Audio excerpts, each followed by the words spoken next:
Hello friends, welcome again. आज का topic काफी इंपॉर्टेंट है। जैसा कि हम लोग देख रहे हैं, फॉर्म का हमारा लेक्चर चल रहा है।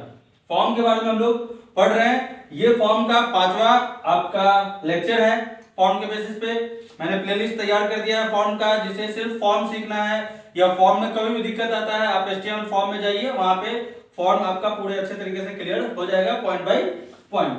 बेसिकली आज का जो टॉपिक है, ये टॉपिक काफी इंपॉर्टेंट है और थोड़ा सा कंफ्यूजिंग है, तो इसलिए मैं जो भी कंफ्यूजन है आपके वो क्लियर आउट करूंगा और साथ ही साथ रेडियो और चेकबॉक्स को किस तरीके से यूज करते हैं इसके बारे में आपको समझाऊंगा, है। तो इसलिए ध्यान से देखिएगा, शुरू से अंतिम तक देखिए ताकि हर एक पॉइंट क्लियर हो।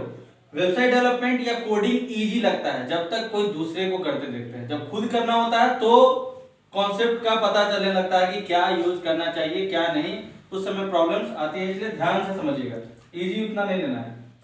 हाँ, ध्यान से देखिए क्या है। सबसे पहले दोनों में डिफरेंस जानते हैं कि रेडियो और चेकबॉक्स में क्या अंतर है। बेसिकली देखिए, सबसे पहले तो डिजाइनिंग का अंतर, ये आपको गोल रहता है, ये आपका इस तरीके से रहता है, बट ये मैटर नहीं करता कि कैसा दिखता है, ये यहाँ पे उतना मैटर नहीं करता। मैटर यहाँ पे ये करता है कि यूज क्या है।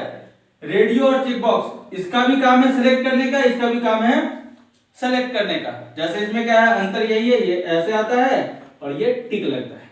बट मेन अंतर क्या है? मेन अंतर दोनों में ये है, ये जो है इसका यूज होता है आपका सिंगल सिलेक्शन के लिए। ध्यान से समझिए, सिंगल सिलेक्शन फ्रॉम चॉइस या चॉइसेस। जब आपके पास 3, 4, 5 जो भी चॉइसेस हैं, ऑप्शंस हैं, और उस ऑप्शन में से जब आपको क्या सिलेक्ट करना होता है, सिंगल सेलेक्ट करना होता है, तो हम लोग यूज करते हैं किसका? रेडियो बटन का। दूसरा आपका चेक बॉक्स, इसका यूज होता है मल्टीपल सिलेक्शन के लिए। मल्टीपल सिलेक्शन फ्रॉम चॉइसेस, जब आपके पास काफी चॉइस होते हैं और उसमें से आपको क्या करना है, मल्टीपल। जैसे 5-6 आपके पास ऑप्शंस हैं, उसमें से आप 5 को सिलेक्ट कर सकते हैं, 4 को सिलेक्ट कर सकते हैं, 1 को सिलेक्ट कर सकते हैं, 3 को सिलेक्ट कर सकते हैं। जहां पे मल्टीपल सिलेक्शन होता है वहां पे यूज करते हैं हम लोग चेक बॉक्स, जहां सिंगल सिलेक्शन होता है वहां पे यूज करते हैं हम लोग रेडियो बटन, है ना। जैसे एग्जांपल के तौर पे रेडियो का कहां पे यूज होगा, मान लिया जाए हम ऑब्जेक्टिव टाइप क्वेश्चंस क्रिएट कर रहे हैं। ध्यान समझिए, मानकर चलिए इसमें मैं असाइनमेंट भी देने जा रहा हूं, कुछ दिन से असाइनमेंट कम हो रहा है ना, तो इसमें काफी अच्छा असाइनमेंट होगा। आप लोगों को काफी क्या कहते हैं, अंदर से आपको समझने के लिए मिलेगा, कॉन्फिडेंस मिलेगा जो आज का असाइनमेंट होगा। इसलिए ध्यान से लेक्चर को समझिएगा। जैसे हमारे पास ऑब्जेक्टिव टाइप क्वेश्चन है ना, और उस ऑब्जेक्टिव टाइप क्वेश्चन में आपके पास क्या है, सिंगल कोई आंसर सही है। क्विज जो होता है, क्विज सिस्टम, है ना, तो बेसिकली वो भी आज हम सीखने जा रहे हैं कि क्विज सिस्टम कैसे तैयार करते हैं। तो मान लिया जाए क्विज बनाना है, और क्विज में क्या होता है, ऑब्जेक्टिव टाइप क्वेश्चंस होते हैं, और उस ऑब्जेक्टिव टाइप क्वेश्चन में हर एक क्वेश्चन में एक आंसर आपका सही होता है, वही सेलेक्ट करना होता है। तो वहां पे यूज करेंगे हम लोग किसका, क्विज सिस्टम में किसका यूज करेंगे, रेडियो का, है ना। और जो आपका क्या है, चेकबॉक्स का यूज कहां पे होता है? चेकबॉक्स का यूज होता है, जैसे मान लिया जाए कोई हमारा रेस्टोरेंट है या online shopping, e commerce shopping होता है ना, ई कॉमर्स जैसे फ्लिपकार्ट है, अमेजन है, तो वहां पे ऐसा नहीं है कि आपके पास बहुत सारे चॉइसेस है, उसमें से आपको एक ही चीज खरीदना है। आपको मन है मोबाइल खरीदिए, आपको मन है लैपटॉप खरीदिए, आपको मन है शर्ट खरीदिए, आपको मन है जींस खरीदिए। मींस आप एक ही टाइम में 3-4 आइटम सेलेक्ट कर सकते हैं, या जितना चाहे उतना आप सेलेक्ट कर सकते हैं। तो वो हो गया क्या, मल्टीपल सिलेक्शन। या फिर आप किसी रेस्टोरेंट का ऐप देख रहे हैं, आप एक समय में चाहे तो 3-4 चीजें ऑर्डर कर सकते हैं।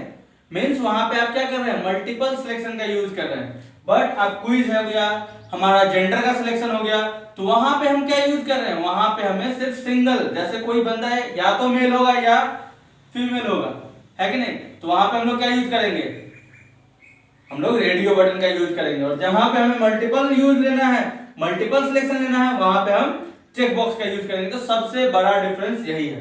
अब किस तरीके से दोनों को प्रोग्रामिंग में यूज करते हैं, क्योंकि जितने आसानी से मैं बोल रहा हूं इतना आसान इसका कोड नहीं है, थोड़ा सा आपको समझना पड़ेगा। यहाँ पे हमारा पुराना एट्रीब्यूट नेम का कंट्रीब्यूशन होगा। नेम एट्रीब्यूट हम लोग पढ़े थे, नेम एट्रीब्यूट ही इस दोनों को काम करने में मदद करता है, क्योंकि नेम एट्रीब्यूट ऐसा एट्रीब्यूट है जो एक पार्टिकुलर काम को नाम देता है, पहचान देता है। तो यहाँ पे उसी पहचान का हम लोगों को जरूरत होने वाला है। हम लोग यूज करेंगे कि किस तरीके से नेम डिफरेंशिएट करता है रेडियो बटन और चेक बॉक्स को, और किस तरीके से हम नेम के साथ इसको यूज करते हैं। तो ध्यान से देखिएगा, काफी इंपॉर्टेंट है, इस पे असाइनमेंट भी मिलेगा आपको।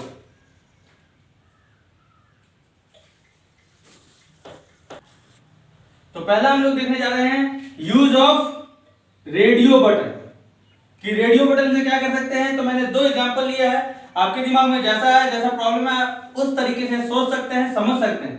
कॉन्सेप्ट बताना मेरा मेन काम है। तो यहाँ पे दो ऑप्शन मैंने लिया है, मतलब दो तरीके का हम लोग एग्जांपल लिए हैं। एक जेंडर ऑप्शन कैसे दिया जाता है, जेंडर का सिलेक्शन कैसे होता है, और दूसरा क्विज सिस्टम कैसे तैयार होता है ना, किसकी मदद से, रेडियो बटन की मदद से। क्योंकि मैंने आपको बताया है कि रेडियो का यूज कब किया जाता है, जब मल्टीपल सिलेक्शन में से कोई एक आंसर हमें चाहिए, किसी एक को जब सेलेक्ट करना है तो हम लोग यूज करते हैं रेडियो बटन का। तो मैं आपको ये सिखाने जा रहा हूं जेंडर ऑप्शन को कैसे यूज करते हैं। आपका असाइनमेंट है क्विज सिस्टम को तैयार करना, किसके मदद से, रेडियो बटन के मदद से। तो पहले समझ लीजिए, सीख लीजिए कि कैसे तैयार होता है, उसके हिसाब से ही आपको ये बनाने में हेल्प होगा। तो देखिए जेंडर ऑप्शन कैसे तैयार होगा। जैसे आउटपुट हमें क्या चाहिए होता है, देखिए आउटपुट मेरे पास पहले से है, आउटपुट पहले ले लेते हैं। आउटपुट इस तरीके से होता है, जेंडर मेल फीमेल, और ये है मान लिया जाए आपका सबमिट। हमें ये बनाना है, इसे हमें तैयार करना है। और इसमें होना क्या चाहिए, सिर्फ ये दिखना नहीं चाहिए, यहां पे ऐसा होना चाहिए कि जब हम मेल को सिलेक्ट करके सबमिट करें तो आपका जो ऊपर वैल्यू होता है, याद है ना यूआरएल में जो वैल्यू होता है वहां पे मेल चले जाना चाहिए। जब हम फीमेल को सिलेक्ट करके सबमिट करें तो ऊपर क्या होना चाहिए, फीमेल होना चाहिए। तो किस तरीके से होगा, सो देखिए काफी इजी है। सबसे पहले हम लोग क्या करते हैं, फॉर्म ले लेते हैं। कोई भी कोड कीजिएगा, ये फॉर्म टॉपिक है, फॉर्म के अंदर होगा इस तरीके से। फॉर्म हो गया। अब हम किसके लिए कोड करते हैं, जेंडर के लिए, इसलिए ध्यान से देखा कीजिए, आउटपुट को समझिए, उसके हिसाब से कोड कीजिए। तो हम जेंडर एज इट इज लिख दिए, जेंडर हो गया। यहां तक कंप्लीट, देखिए इतना कंप्लीट। उसके बाद क्या है, रेडियो बटन है। तो रेडियो बटन का कोड क्या होगा, input type equal to radio. उसके बाद वैल्यू, देखिए ये रेडियो बटन किसका वैल्यू स्टोर कर रहा है, इस मेल का। तो यहां पे रेडियो में देखिए ये सिर्फ दिखाने का है, ये यूजर को सिर्फ दिखाने का है, काम कौन करता है, रेडियो, इसलिए वैल्यू इस रेडियो के अंदर होना चाहिए। तो देखिए यहां पे वैल्यू क्या दे देंगे, वैल्यू इक्वल टू मेल, हो गया। अब यहां पे देखिए ये दोनों जो आपके रेडियो बटन हैं ये क्या लेना चाहते हैं, ये भी आपका किसके लिए काम कर रहा है, इस जेंडर के लिए काम कर रहा है, ये भी आपका किसके लिए काम कर रहा है, ये भी आपका जेंडर के लिए काम कर रहा है। तो देखिए यहां पे दोनों का काम सेम है, इसलिए दोनों का नेम भी सेम होगा।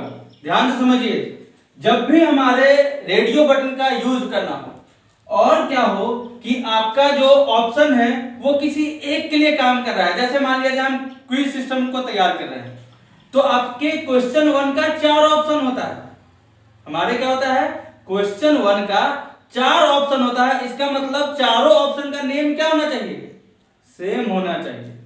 वैसे ही यहाँ पे 2 ऑप्शन है और वो दोनों ऑप्शन किसके लिए है, जेंडर के लिए है। इसका मतलब यह है कि इस दोनों का नेम सेम होना चाहिए, है ना। तो हम यहाँ पे कुछ भी नेम दे सकते हैं, लेकिन याद रहे सेम। तो देखिए यहाँ पे क्या करेंगे, मान लिया जाए हम यहाँ पे देते हैं name equal to gen, gen means gender, है कि नहीं।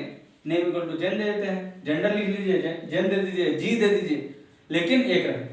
ये हो गया। उसके बाद हमें क्या आउटपुट चाहिए, मेल, तो मैंने मेल लिखा। मैं ब्रेक का यूज नहीं कर रहा हूं, आप चाहें तो तोड़ भी सकते हैं लाइन को, ब्रेक नहीं यूज कीजिएगा तो क्या होगा, सब एक लाइन में आएगा। अब क्या चाहिए, फीमेल का चाहिए, input type equal to radio, यहां पे वैल्यू क्या होगा, फीमेल, नेम इक्वल टू जो इसका नेम है वही इसका भी नेम होगा, दोनों का सेम नेम होना चाहिए ये। और यहां पे हम देते हैं फीमेल। ये हो गया रेडियो बटन मेल के लिए, ये रेडियो बटन हो गया फीमेल के लिए। और क्या चाहिए, सबमिट चाहिए, तो यहां पे देते हैं हम input type equal to submit. अगर आपको वैल्यू चेंज करना है तो आप वैल्यू का यूज कीजिए, मैंने सिर्फ सबमिट रखा है तो कोई चेंज नहीं, इतना ही छोड़ देते। तो इस तरीके से हमारा क्या होगा, हम लोग अपने जेंडर का ऑप्शन कैसे दे, जिन्हें आगे और भी देना है, जैसे मेल, फीमेल, अदर्स भी होता है, ट्रांसजेंडर भी होता है, बाइसेक्सुअल भी होता है, आजकल काफी सारे ये है। तो जिनको जितना बढ़ाना है उतना आप ऑप्शन बढ़ा दीजिए, लेकिन सबका नेम क्या होगा, सेम नेम होगा, इसलिए इस चीज को ध्यान रखना है ना। मैं सोच रहा हूँ क्विज का भी एक एग्जांपल आपको दे दिया जाए ताकि आपको समझने में थोड़ा इजी हो, ना है नहीं तो आप दिक्कत कर सकते हैं, थोड़ा प्रॉब्लम हो सकता है। मैं छोटा, मैं 2 ऑप्शन को लेकर के बताऊंगा, आप उसी को 4 ऑप्शन में कर लीजिएगा, है ना। देखते हैं कितने लोग समझते हैं, कितने लोग नहीं समझते। पहले इसको ट्राई कीजिएगा, फिर मैं इसका भी एक एग्जाम्पल लेने जा रहा हूँ, आप लोग देखिएगा थोड़ा ध्यान से, फिर हम लोग आगे कंटिन्यू करेंगे। मैंने क्विज के ही टाइप का 2 क्वेश्चन लिया है जिसमें 2-2 ऑप्शन है। आपको असाइनमेंट में ये करना है, आपको 5 क्वेश्चन डील करने हैं 4-4 ऑप्शंस के साथ, है ना। 4-4 ऑप्शंस के साथ आपको 5 क्वेश्चन डील करने हैं। मैं यहाँ पे 2 क्वेश्चन आपको एग्जाम्पल के तौर पे, जिन्हें नहीं समझ में आता है या प्रॉब्लम हो जाती है, इसलिए मैं थोड़ा सा डिस्कस करने जा रहा हूँ जिससे आपको थोड़ा सा हेल्प मिल जाए। तो देखिए ये मुझे तैयार करना है, कैसे तैयार करेंगे सो देखिए। क्या लिखा हुआ है आपका क्वेश्चन 1, तो देखिए फॉर्म ले लीजिएगा, फॉर्म, ये आपका फॉर्म क्लोज। जिन्हें देखने में थोड़ा दिक्कत हो या नहीं साफ से दिखता है तो मैं जो बोलता हूं उस पर थोड़ा फोकस किया कीजिए, आसान रहेगा आपको समझना। क्या लिखा हुआ है क्वेश्चन 1, चलिए क्वेश्चन 1, आर यू हैप्पी, जैसा लिखा है वैसा लिख देंगे। उसके बाद क्या है, लाइन ब्रेक, तो मैंने BR टैग, देखिए ये आउटपुट है, ये कोडिंग है, काफी इजी है। उसके बाद यहाँ पे क्या है, ब्रेक करने के बाद अगर आपको एक और ब्रेक करना है, एक और ब्रेक कर लीजिएगा, कोई दिक्कत नहीं है। यहाँ पे क्या है, यस और नो, तो देखिए क्या करेंगे यस नो के लिए।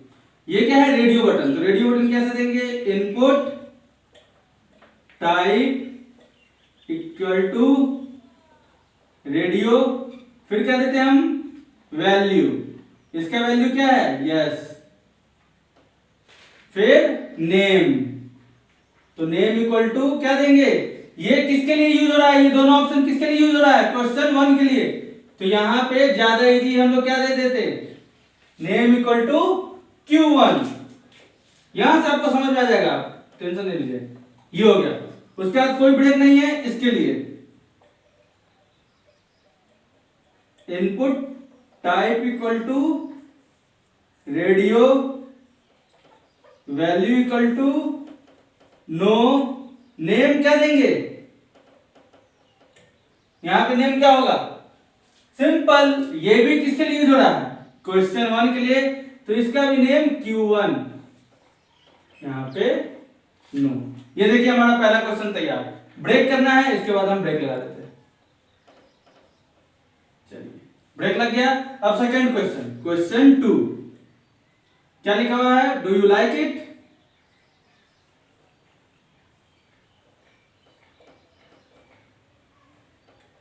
ये हो गया। उसके बाद क्या हमारा, input, input type equal to radio, value equal to yes, यहां पे नेम क्या देंगे, यहां पे ये जो यस नो है किसके लिए यूज हो रहा है, क्वेश्चन 2 के लिए, तो यहाँ पे आपका नेम हो जाएगा क्वेश्चन 2, क्योंकि इसका पर्पस बदल गया। ये दोनों इसके लिए काम कर रहे थे और ये दोनों इसके लिए काम कर रहे हैं, तो यही हमें देखना होता है। तो जब आप यहाँ पे 4 ऑप्शन दीजिएगा तो इस चारों ऑप्शन का क्या होगा, नेम Q1 होगा। ये चारों ऑप्शन का नेम क्या हो जाएगा, Q2 हो जाएगा। वैसे ही क्वेश्चन 3 के लिए Q3 हो जाएगा चारों का। तो यहीं पे मैं जो ये आपको क्वेश्चन बनाया हूं, यहाँ पे मेन यही समझाना था कि नेम किस तरीके से बदल रहा है। वैल्यू में कोई दिक्कत नहीं है, वैल्यू जो हमारे पास यहाँ पे दिखता है वही वैल्यू हम यहाँ पे ले लेते हैं, ताकि जो बंदा वैल्यू भेजे तो भेजने के बाद मुझे समझने में दिक्कत ना हो, है ना। आप ऐसा भी कर सकते हैं कि वैल्यू 1 2 रख दें, तो आपको क्या पता रहता है कि 1 ये है 2 ये है, तो आप वैसे भी काम कर सकते हैं। अगर आप मान लिया जाए, मान कर चलते हैं कि यस का मीनिंग 1 है और नो का मीनिंग 0 है, यस का मीनिंग 1 है, नो का मीनिंग 0 है, तो इससे क्या होगा, जब वैल्यू 1 आएगा तो हम समझ जाएंगे यस है, 0 आएगा तो समझ जाएंगे नो है। तो आप अपने हिसाब से वैल्यू को अरेंज कर सकते हैं। यहाँ पे ज्यादा अच्छा है कि क्या रहे, यस और नो। तो ये मुझे मेन समझाना था कि देखिए नेम किस तरीके से बदल रहा है। यहाँ पे नेम Q1, इस दोनों के नेम क्या हो जाएगा आपका, यहाँ पे फिर input type radio value equal to no. अब तो समझ में आ जाना चाहिए कि यहाँ पे Q2 होगा, यहाँ पे नो, ये बी आर ब्रेक, और यहाँ पे क्या दे देंगे, input type equal to submit, और क्या है, वैल्यू इक्वल टू, यहाँ पे बदल रहा है तो वैल्यू इक्वल टू सेंड। इस तरीके से हमारा काफी सिंपल था, ये जो मेरा आउटपुट था उसका कोडिंग तैयार। ध्यान से देखिएगा, दिक्कत नहीं होगा, स्टेप बाय स्टेप पूरा देखिएगा, आपको प्रॉब्लम नहीं होगा। अगर बढ़ाने का कोशिश कीजिएगा तो जरूर कहीं ना कहीं फंस जाइएगा, इसलिए लेक्चर को ध्यान से देखिए, ध्यान से समझते रहिए। अभी के लिए फॉर्म में भी हम और भी कंटिन्यू करेंगे, क्योंकि इसमें और भी कुछ चीजें हैं जो आपको सीखना जरूरी है। तब तक आप कोशिश कीजिए, एक सिंपल रजिस्ट्रेशन फॉर्म बनाने का कोशिश कीजिए और साथ ही साथ उसे भेजने का कोशिश कीजिए। अभी इसमें कुछ और भी टॉपिक्स हैं जो मैं आगे वाले लेक्चर में डिस्कस करूंगा। अभी के लिए इतना ही, थैंक यू।